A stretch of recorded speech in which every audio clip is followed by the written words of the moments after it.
Assalamualaikum warahmatullahi wabarakatuh. Saya Ika Ihwani Lestari dari Program Pendidikan Geografi LPTK Universitas Muhammadiyah Mataram.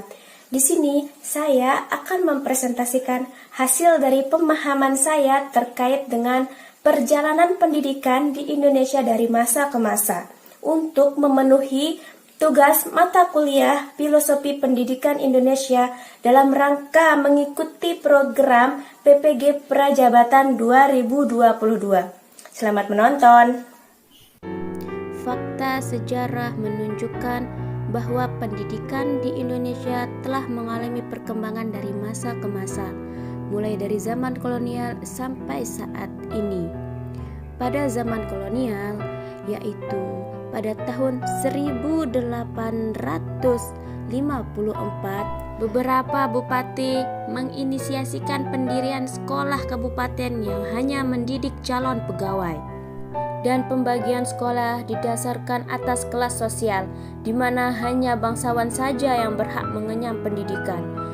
Pendidikan pada saat itu hanya bertujuan untuk mendidik rakyat agar menjadi pekerja atau buruh yang dapat digaji dengan harga murah, untuk membantu perusahaan-perusahaan demi keuntungan bangsa Belanda. Pada saat itu, rakyat hanya diajarkan untuk membaca, menulis, dan berhitung seperlunya saja. Melihat hal tersebut, para pemimpin pergerakan nasional dengan sadar ingin mengubah keadaan yang kurang tepat, bahwa penyelenggaraan pendidikan bersifat nasional harus segera dimasukkan ke dalam program perjuangannya.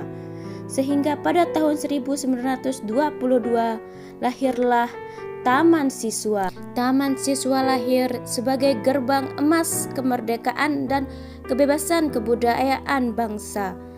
Didirikannya Taman Siswa disebabkan karena pendidikannya sangat tidak sesuai dengan kepentingan hidup bangsa Indonesia itu sendiri, dan bahkan meracuni jiwa anak, menanamkan jiwa budak pengabdi kepentingan kolonial, sehingga sangat mengecewakan rakyat Indonesia.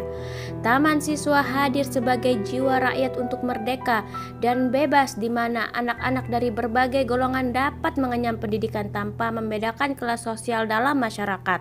Taman Siswa didirikan oleh Ki Hajar Dewantara, di mana dalam pelaksanaannya Taman Siswa berkembang sangat pesat. Jumlah cabang Taman Siswa sebanyak 125, jumlah perguruannya 298 buah, jumlah muridnya 1764 anak, dan jumlah guru 50 orang.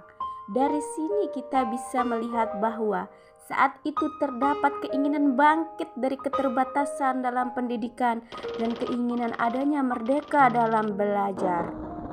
Dalam sistem pendidikan yang dilakukan Ki Hajar Dewantara menggunakan sistem Among, yaitu guru itu menjaga, membina, dan mendidik anak dengan penuh kasih sayang. Selain itu, Ki Hajar Dewantara juga mengemukakan prinsip kepemimpinan sebagai seorang guru, yaitu Ingar Sosung Talada, yang artinya guru sebagai suri teladan anak dan siswa, Ing Madia Mangun Karsa, yaitu yang di tengah memberi semangat ataupun ide-ide yang mendukung, dan Tuturi Handayani, artinya yang di belakang memberi motivasi. Untuk mencapai prinsip tersebut, Ki Hajar juga menyampaikan tri pusat pendidikan yang mewarnai peserta didik, yaitu keluarga, sekolah, dan masyarakat. Dari gagasan-gagasan tersebut, Ki Hajar berhasil dalam mengembangkan pendidikan pada zaman kolonial yang dibuktikan dengan didirikannya Taman Siswa, sehingga ia dikenal sebagai Bapak Pendidikan Indonesia dan menjadi Menteri Pendidikan pertama setelah kemerdekaan. Lalu, bagaimana keadaan Taman Siswa setelah kemerdekaan? Setelah kemerdekaan, Taman Siswa mengadakan rapat besar untuk merundingkan beberapa masalah yang berhubungan dengan suasana baru dalam masa kemerdekaan.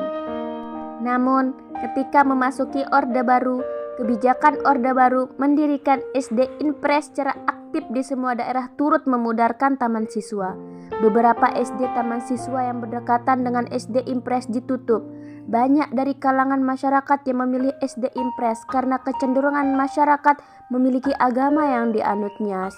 Selain itu, muncul wacana bahwa sekolah di taman siswa itu sekuler. Sehingga sistem pendidikan SD berkembang pesat saat ini, bahkan hingga perguruan tinggi, dengan berlandaskan pada kurikulum-kurikulum yang diadopsi dari pemikiran Ki Hajar Dewantara dan sekarang dikenal dengan kurikulum Merdeka, di mana dalam pengimplementasiannya pembelajaran hendaknya berpihak kepada peserta didik.